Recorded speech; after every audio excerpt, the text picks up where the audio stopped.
Hello, friends. This is John Clan, third of episode 96 of Shadow and Flame of Magic, the podcast. And today we're going to review What If, Volume 2, that started in 1991, Issue 6. So let's get to it.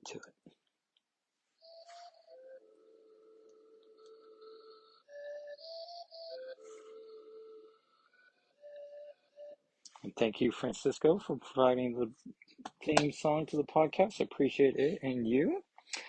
And we're going to do our third issue of 4 to tie into the What If series that premiered tonight. It's the 22nd as I'm recording this. Walker's at a birthday sleepover. I guess that's just what people do these days, as we just did it not too long ago. And or on the 16th to be specific. And uh so we're not being able to start the first episode, but hopefully we can, do it once he comes back or so. Though I know we want to do Spirited and Gremlins for the first time, which I haven't seen in forever, but we are going to do this. Um, in the meantime, so this is What If, Volume 2, starting in 1991, or I'm sorry, 1989, Issue 6, which came out in mid-November. It is What If the X-Men Lost Inferno, starring Doctor Strange. Doctor Strange wearing an eye patch, slowly floating to a demonic Wolverine who is standing over Kitty Pryde in her blue Excalibur outfit. The corner upper box square is Autu the Watcher with Doctor Strange right underneath him, and then Spider-Man's mask is in the bottom left. It would cost you $1.25 or 175 cans or 60 pence. It is comic book approved, Comic Code Authority approved, which is very impressive, as a lot's happened in it. And I went to my eye doctor, and I don't know, it's embarrassing, but he was like, "Why don't you take off your glasses when you read comics?" And then I did that and was like, "Oh, I could have saved myself $30." Um, as soon as I take my glasses off, I was able to read the comics with no problem. So I guess my far-sightedness um does have a solution. And this comic takes a little bit to adjust. Uh, oh yeah, mid-November 1989. The demon Nasir had schemed and plotted, convened and conspired. But in the end, thanks to the combined powers of X-Men and X-Factor, he was defeated, blown to smithereens. Which does not seem like how Atu had described it. Humanity was safe from his obsession with bringing his demon realm to Earth and ruling over it.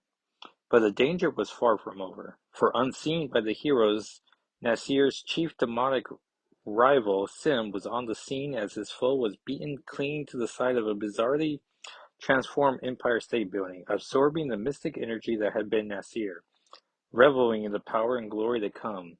And indeed, minutes later, an alliance most unholy was formed, and together, Sim and Madeline Pryor attacked the assembled mutant heroes. Surprise, and this is classic What If, so like this one takes only 2 pages to sum up like what happened before. Surprise and power were with them. Well, actually, I guess we're already in the midst of it. So one page to describe where we diverge. A wide angle, though I still question black text on a green, like a forest green background. Like it's still hard for Dan to read it. A right angle swath of mystic energy, Sims pooled with Madeline killed the mutants where they stood. The fiercest one tried to save the most powerful, as we see Wolverine jump at Jean. But Psylocke, Havoc, Colossus, Beast, Angel, or Archangel, Rogue, Guy, and who's this here? Maybe Oh no, Longshot? I think that's Cyclops' head way over there.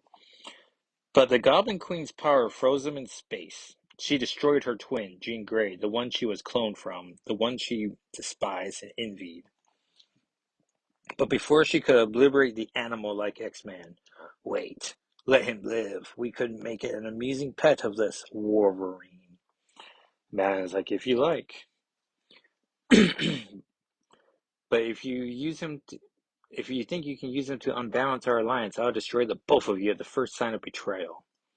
And Sim promises he won't, She puts baby Nathan on an altar. She places the child of power, her own child, down. And Sim lifts up the soul sword, magic soul sword, and with a choom sacrifice made, and that panel just sees Sim brightly lit by the sword as he makes the arc from his back to the front. And that's all we see, because that's all we need to see. The sacrifice complete. The doorway between Earth and the dimension of demons again opens.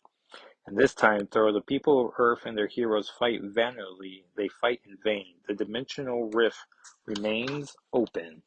And we get a gorgeous 2-page spread of just demon Wolverine on top of a cage as humans are being horse-drawn to their deaths. Soon, the entire Earth is covered with invading demons, and there's like a lot of red here. Like it looks like post-apocalyptic.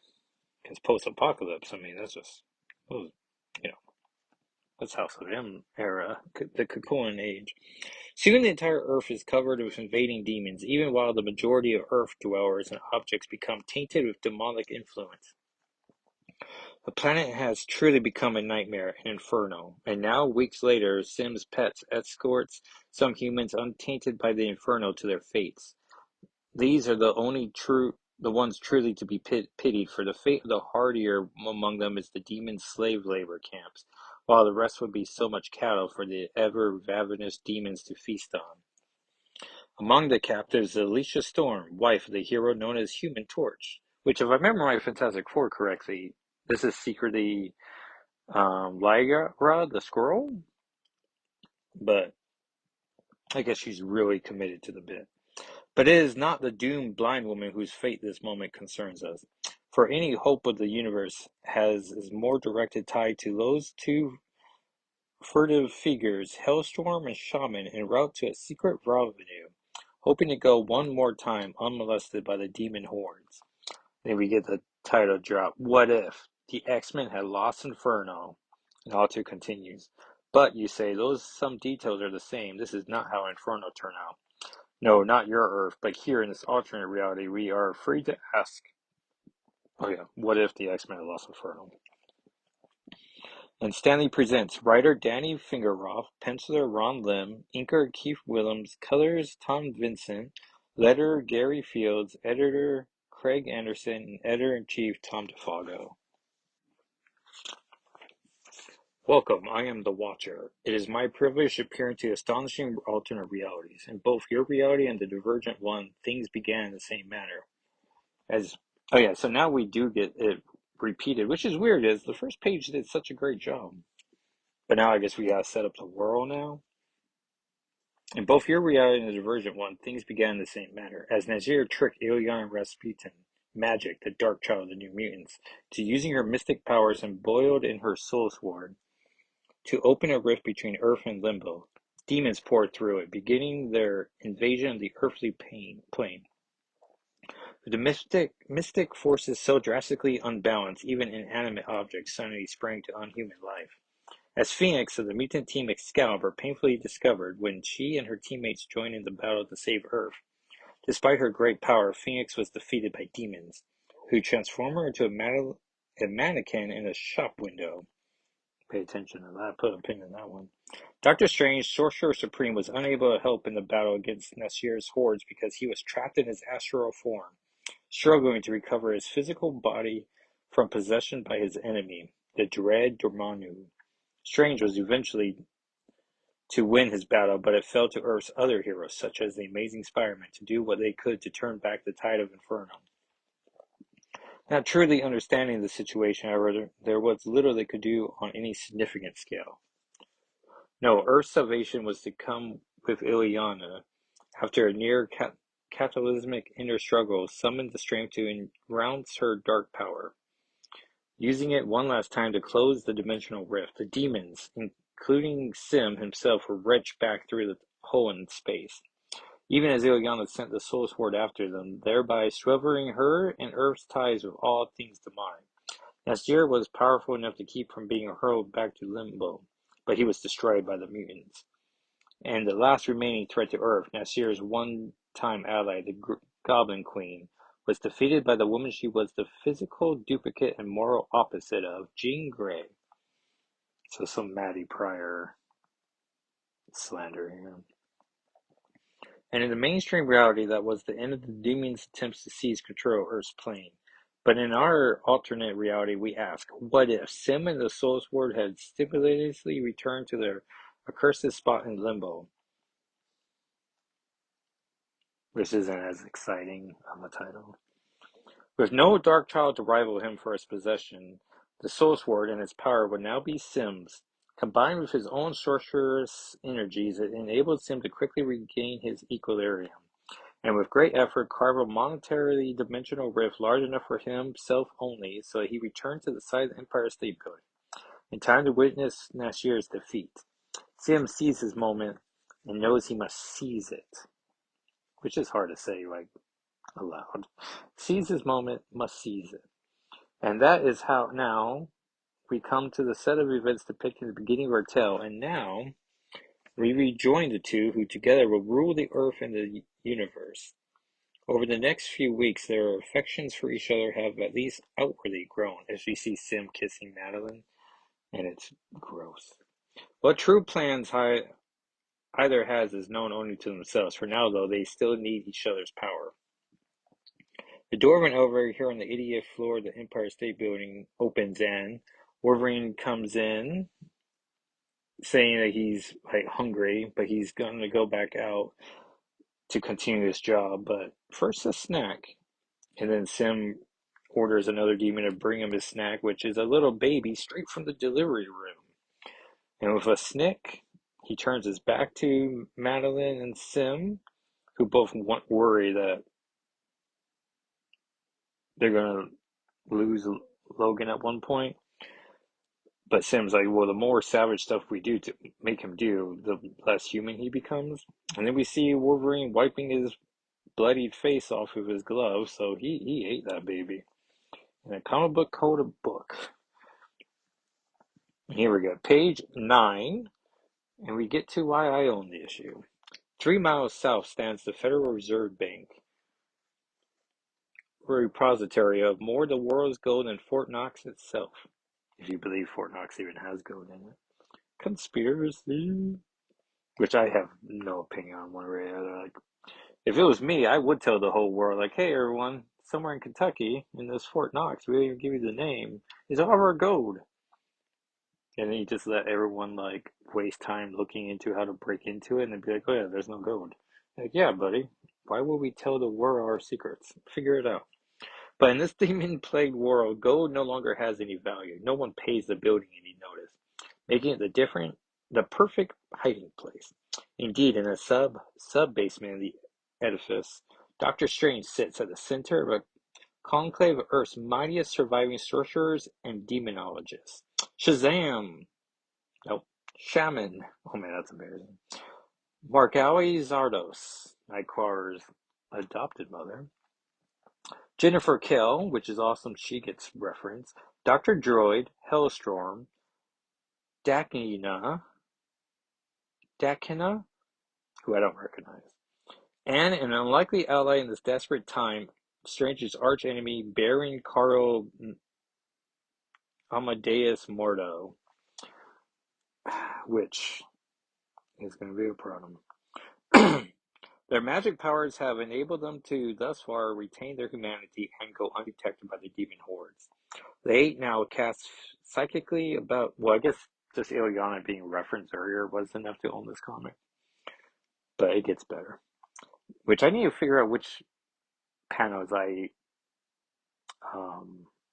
going to use to promote the episode, but there's some good ones in here. So I forget which 3. I should have looked at those first, but you can see those at Shadow and Flame with Magic's social media accounts, which would be SNFWM, found on Twitter and Instagram. So I'll post that once I upload the video. The 8 now cast psychically about Earth's dimension to trying to tap into extra dimensional sources of power so that they may attempt a reversal of Earth's gruesome situation and avoid the greater disaster to come. But they are unable to pierce the mystic barriers with which Sim and Madeline have surrounded the Earth. And now, in the next room, sit 6 other would-be saviors of Earth's plane. And this is where we start getting to the story. Who, for reasons unknown, have succumbed to the aurora of evil permeating their dimensions. And it's Spider-Man, She-Hulk, Thor, Human Torch, the Captain, who's Captain America, and 1, 2, 3, 4, 5. Number 6, Kitty Pryde. And She-Hulk wants to fight someone, and Kitty says, "We all do, She-Hulk, but that'd be suicide. The musicians are our only hope now." And then She-Hulk goes into the room going, "So, what's up, Doc?" Which is like, "Oh, She-Hulk. You're so funny." And then they hear a noise, and then Demon Wolverine, Demon Hulk, and then just regular demons come bursting through the room. So everyone tries to start fighting. All of a sudden, I was like, "Who's this Valkyrie-looking lady?" But that's Jennifer Kell. Doctor Strange and She-Hulk fight valiantly, but even they cannot save the lives of Dr. Droid and Jennifer Kell. The savagery of the attack was greater than any previous assault. Yet, still, the heroes fight on and overwhelm. They are unable to prevent the Hulk from killing Shaman. Purity of heart in this day is no match for sheer magic augmented savagery. She-Hulk dies, as does the Captain, as Hulk just like snaps his cousin's neck. And Wolverine just, with a swoosh into the Captain, is dead. And Human Torch is burning demons. Kitty says, "Not so easy to hit someone who can turn intangible, is it, monster?" As the Hulk tries to smash her, but she phases right through his arm. But Spider-Man's detecting sense and great agility do him little good against such fierce foes and such cramped figures. And Wolverine legit puts his claw through Spider-Man's back to the point where his chest has a little fist punch through it. So he is donezo's. So Strange is like, "Everyone, plan B." As Sim has entered the room and has absorb all their big attack, and then is about to throw it back at them, but Thor's hammer, Mjolnir, takes the blunt of it, and then his own body starts taking the blast, and then everyone teleports away, and he's like, "And live to redeem Midgard." And Craig the editor's like, Earth. Or he's like, "All right." So Strange opens up a portal. Mordu or Mondo, Strange, Kitty, and Human Torch go through it. So we had 20 heroes, and now we're down to 4. But even as Mordo and Strange combine forces to teleport themselves and their 2 surviving allies away, there's a big explosion. Thor's dying. Sim, which are horrible final words to listen to, says, "Don't worry, Goldilocks, we'll get your pals. Your sacrifice will have been in vain." Which is like, yikes. An instant later, Strange and company arrive at their backup hiding place, the abandoned press room of the New York Daily Bugle, which I guess is just used because they want to stay in New York and it's a known New York location. Nearby, at what had been the proud headquarters of the Torch and his teammates, is the Fantastic Four.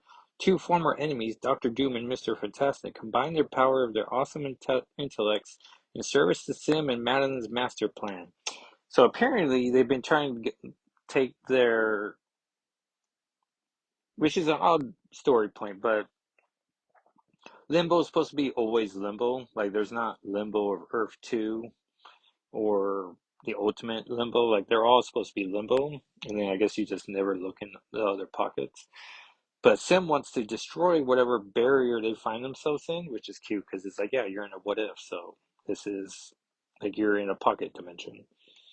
And so Doom and Reed are trying to destroy or figure out a path through it, and they're getting close, they suspect. The Daily Bugle 1 hour later, and so Strange is he senses a great power, so he wants to go investigate it, and Mondu doesn't, no, it's Mordu. Yeah, he suspects Strange is gonna. He suspects Strange doesn't trust him, so now he's gonna work on the ill-conceived idea that he needs to make sure he's protected against Strange, which is like, well, no, you're the villain. Like, yeah, he probably doesn't trust you, but he's willing to. But so Mordo wants to, hedge his bets if he can. Elsewhere in Manhattan, the Sorcerer Supreme materializes outside a certain bridal shop, and he sees Rachel in her wedding dress, just smiling away. And then when the mystic talisman has floated from Strange's amulet to his forehead, he casts another spell, and then Rachel's back in her, awesome Excalibur red thorny um, uniform, mullet and all.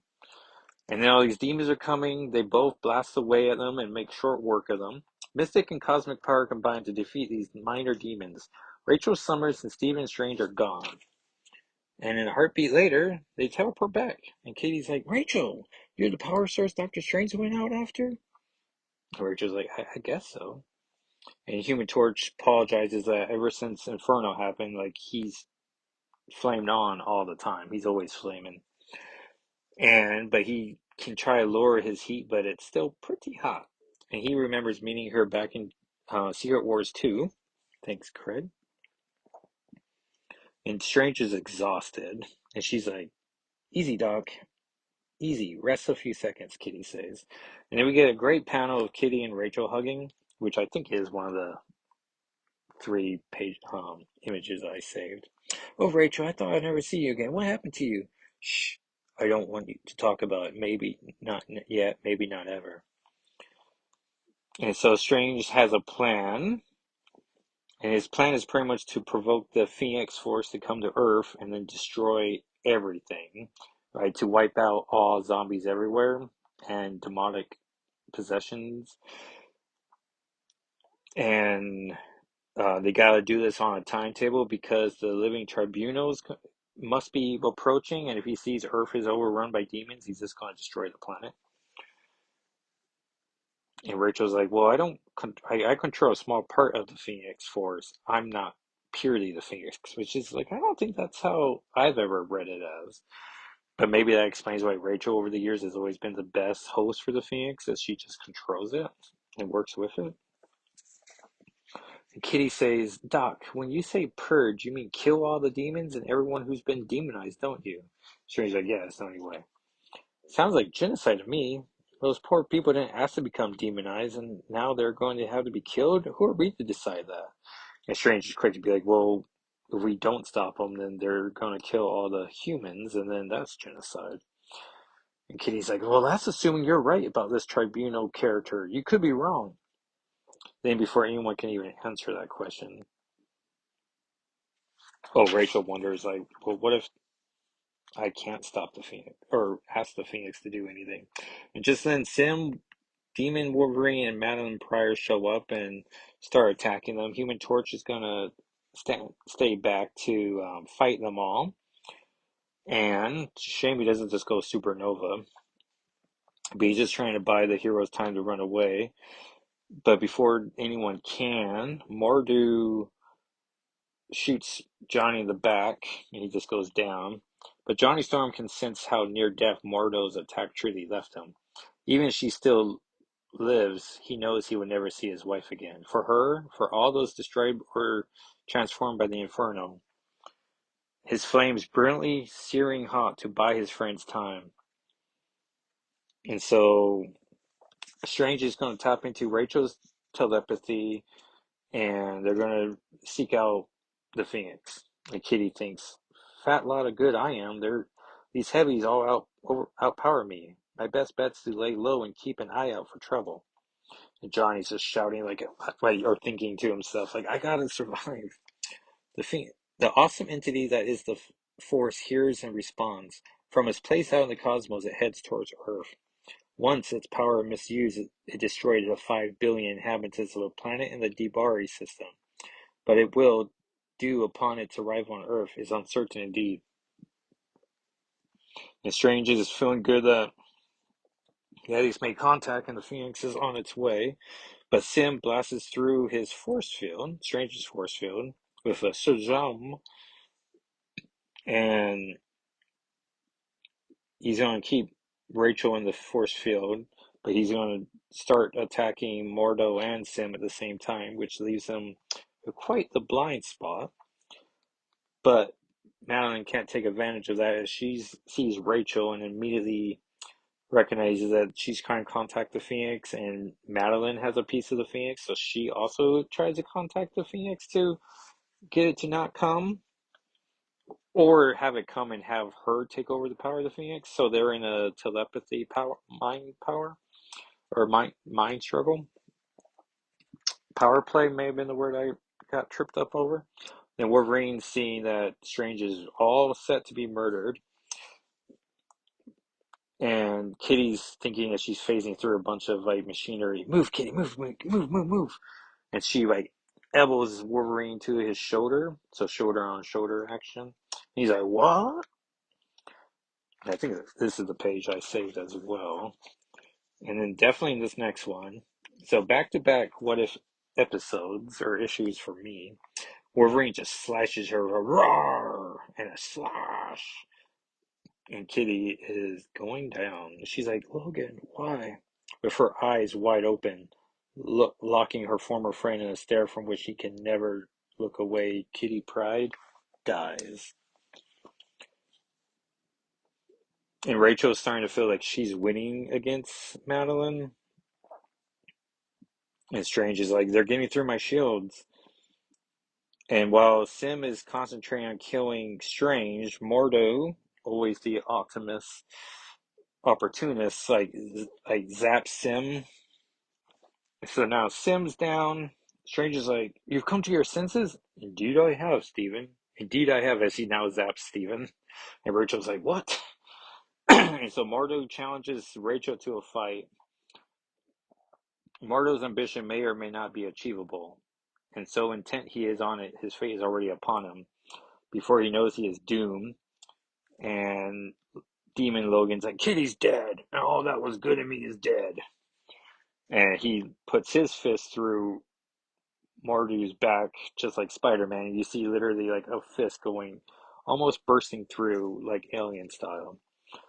But Doc and Rachel, they can still do some good if they're given a char. As Mordu like blasts Wolverine. Nothing that lives can withstand the mystic flames which Mordo has conjured. Within seconds, all that's left of Wolverine is the adamantium metal of his skeleton and claws. "Logan," Rachel says. "No, and Kitty too?" And Kitty sits on the ground dead. And Madeline's not quite out. So now she's attacking Rachel again. She had a little moment of rest. Sim was near death, forgotten. Only his rage revived him. His rage at betrayal by Mordo and especially by Madeline Pryor. The last of his mystic energies, and this is the part where I had to read twice because I was like, "Wait, what happened here?" And the last of his mystic energies, he was now animated Wolverine's bones to betray the betrayer. So she got off panel punch in the back. And now Rachel, without Madeline stopping her, she's able to control the full power of the Phoenix. And now she's turning her attention to adamantium skeleton Wolverine, or Wolverine's adamantium skeleton. You decide. And he has the soul sword now. Yeah. And so she's about to start fighting him, and Strange is like, "No, like, concentrate. Do your job." And so she's like, "Yes, yes, yes." The Phoenix flame rages through the animated skeleton, ending fully the macabre existence of both entities that comprise it. With Rachel guiding, commanding, begging, the Phoenix energy spreads and spreads, till the entire world's covered in white, unflickering flame. Less than a minute later, the Phoenix Force has performed its task, and at that moment, the living tribunal, the dreaded tri-judge, arrives. And he's that tall, naked guy with the like sun glare off his chest and the three heads, hence the tri-judge or tribunal. In a language without words, the two forces of nature converse. The Phoenix knows the tribunal will not allow it to return to the planet or to a human host. knows that, much as it loves having a human host, no human can long safely contain the power. Unless you're Rachel Summers and you can control it until another writer's like, maybe we give it to the Jean Grey. And though the Phoenix feels denied, it also knows that for the sake or echo, the sake of the multiverse, it must today heed the tribunal's wishes. The tribunal senses the mystic balance is restored, the planet will survive, the humans have saved themselves. The tribunal would have destroyed the entire orb, now there is no need. Even the tribunal cannot discern why the Phoenix did what it did today. Was it in some small way to atone for the 5 billion of Dabari? Or was it with a cosmic whim? The tribunal and perhaps even the Phoenix will never know. And now, with the crisis averted, they part. It is now 9 months later, on what had been the island of Manhattan. It, like the rest of the planet, has been restored by the Phoenix Force to a primal version state. As Stephen Strange had predicted, most of the Earth's population had been killed, but there was still much life and hope. This early morning from inside a cave, near where in the recent past had stood Times Square, the howl of a newborn baby erupts. It is a healthy cry, a healthy one. Stephen Strange and Rachel Summers have assisted the mother. They and she also weep, though for different reasons than the baby. Theirs are the tears of loss over the world they have known, and hope for the world they will help create. And Rachel says, he's beautiful. And we hear a voice. I cannot see him, but somehow I know he looks exactly like his father, whose name he will carry on. Welcome to the world, Jonathan Storm. I love you, my baby. And it's Alicia Masters. Or, I'm sorry, Alicia Storm, giving birth to a little baby, Jonathan Storm. And then tears overwhelm Alicia Masters Storm, and she can say no more. There's a new dawn of a new day. The future awaits. The end. Which is a pretty nice way. So you got both what if stories where the whole world gets wiped out, but also a happy ending is not everyone died. And we get the letters page. Todd with one D. Pre-C from Austin, Texas got a letter. Craig Lloyd from Logan Lake, Canada, British Columbia. Dom Bedion from Montreal, Quebec got a letter in. Joe Deckett from Lynn, Indiana. Robert Kolaski from Detroit, Michigan. John Truden from Harmony, Minnesota. No street address provided. Hurricane Heron, which sounds like an awesome name, from Van Nuys, California. Shane Hutchinson from Dickinson, Texas, got a letter. Man, they got like there was 2 pages of letter pages. Rudy Bangwell from Gardena, California, got a letter. David Morin from Elk Grove, California, and Lassie Jeff Zolansky from Newington, Connecticut. Got a letter printed. And next issue, what if Wolverine was an agent of S.H.I.E.L.D.? So you can already tell volume 2, 7 issues in, 3 of them feature Wolverine. So he is having an era, and coincidentally, this would be the last issue of What If we do for this month for the tie-in. Back cover ad is for Super Mario and DuckTales, or Duck Hunt, on the new system called the Nintendo Entertainment System. That you can get the whole action set, which includes 2 controllers and the gun from Sears for $99.99. And back cover ad is for a game called Dungeon, which I can only imagine eventually will add the word dragons to it, because that's the font it looks like it has. And what a great issue this is. I gotta put dad glasses back on. And that, everyone, was What If, Volume 2, 1991, issue 6, What If the X-Men Lost Inferno. And comics that came out this week was Uncanny Avengers. It ended with, I don't know, some decent action scenes, but um, Steve-O is still a threat. He wants to go by Grant now, but everyone kept calling him Steve-O, and I was like, Was he ever called that? Or because that was like the fans' name for him, but sure. Uh, oh, Uncanny Spider-Man 5 came out, which was my favorite comic of the week. Uh, Nightcrawler and Silver Sable are still together, which was fun. Mystique playing her classic mind games made a reference to why she could see what Kurt likes in Sable, and it's because they both have matching.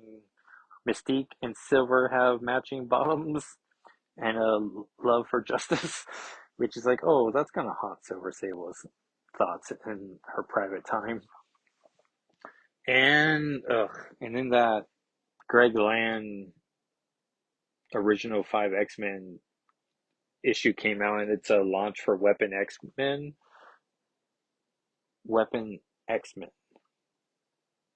Yeah, I don't know how you're supposed to say it, so your brain pictures the word weapon, X in the middle, min below it. But it's a very clever title, combining Weapon X and X-Men. Um, and that was okay, I guess. Like there were some panels where I was like legit, like, oh, this is nice layout.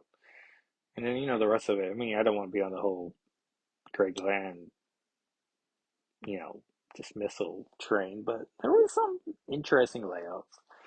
And what comics are coming out next week?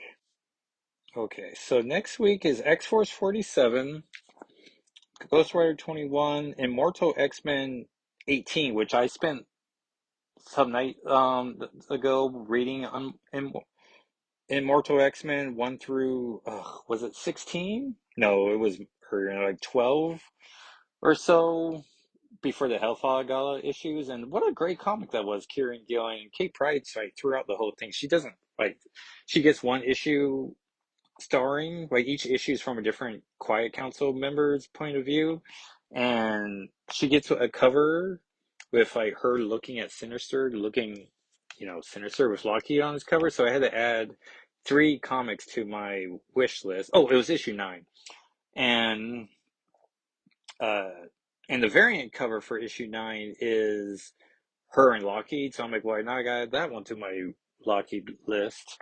And then Immortal X-Men 1 launched with a wraparound cover of The Last Supper, but with the Quiet Council, and Lockheed was on that too. So I added some X-Men comics to my 3 issues to my Lockheed never-ending list. So Black Panther 7, a bunch of Star Wars comics, Predator versus Wolverine, which no one's told me if Kate Pride showed up in that. I can only imagine she has them.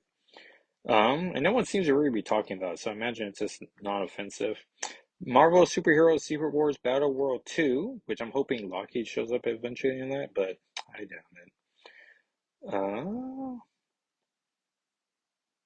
it. They're reprinting Wolverine 1 by Claremont and Frank Miller. Oh, that's it. So, which makes sense. It's Christmas week, so no big comics. I don't think I'm gonna be. I don't predict Kate Prize in any of these. So I'll probably do another back issue, which I should figure out what that would be, and then we have the What If issue, 7 after this. So planning 2 episodes for sure. Second one will be What If, and the next one, unless Kate Pride or Magic or Lockheed shows up in another one, it is hey Marauders issue 7. Oh, it's from Orlando. So this is Volume 2 of Marauders. So that should be fun. I know. I know everyone hates the time travel storyline, but Lockheed was given a fun subplot. And I can only imagine that is one of those issues, perhaps. I don't know. I guess we'll find out together as I figure out which one's which. All right, everyone. So please follow the podcast on those 2 I referenced it earlier. Well, I guess I can just reference them again. SNFWM. Everyone have a great Christmas. And we might do a bonus episode where, because I think we did that last year where Walker D and I talked about all the nerdy stuff we received. So I want to keep that tradition going, as I know I'm getting quite a bit nerdy stuff coming my way. Might even do a YouTube video just because it seems more of a visual thing.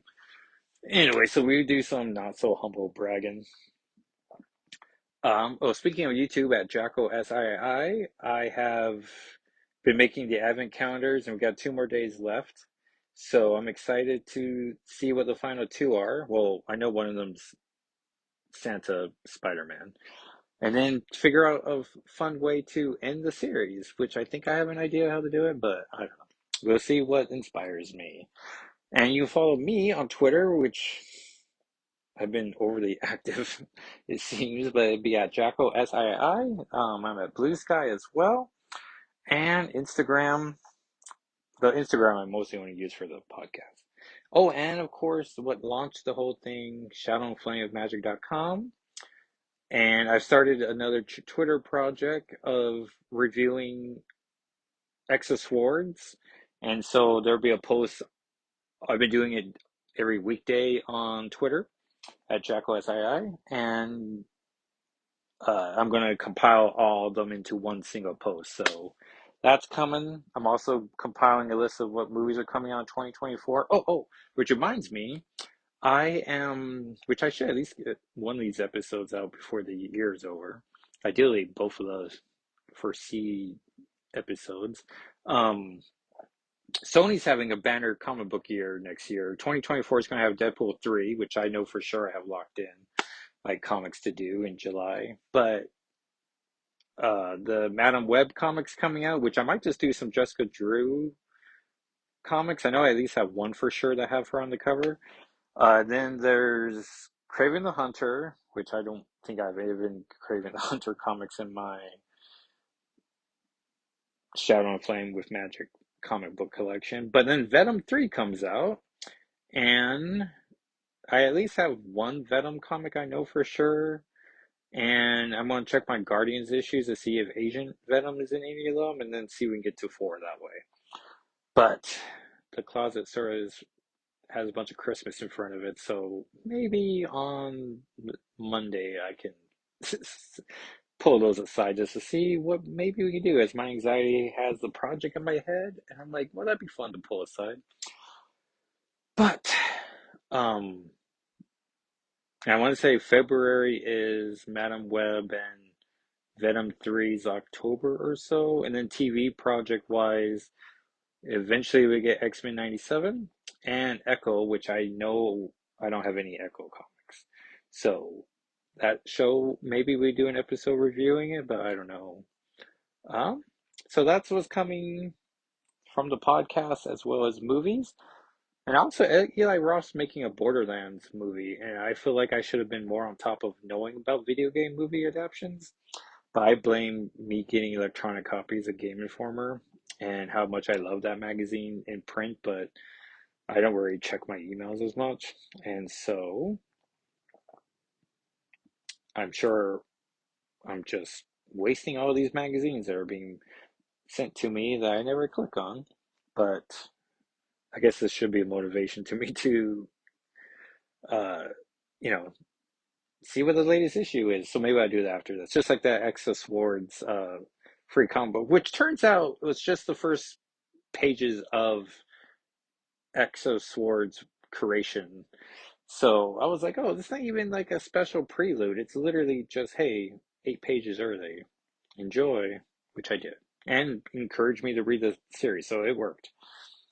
Well, yeah, I guess it did work. So, oh, and the March Solids came out. Super excited about X-Men 32. That's the cover with Kate Pride, Magic, and Lockheed in a little bubble or a little corners circle. So I'm gonna get ready for me to be obnoxious about that, but I'm gonna love it so much. And um, so yeah, March should be a fun month. All right, everyone. Well, thanks again for listening. Have a Merry Christmas, and I will hopefully talk at you before the new year. All right, everyone. Bye.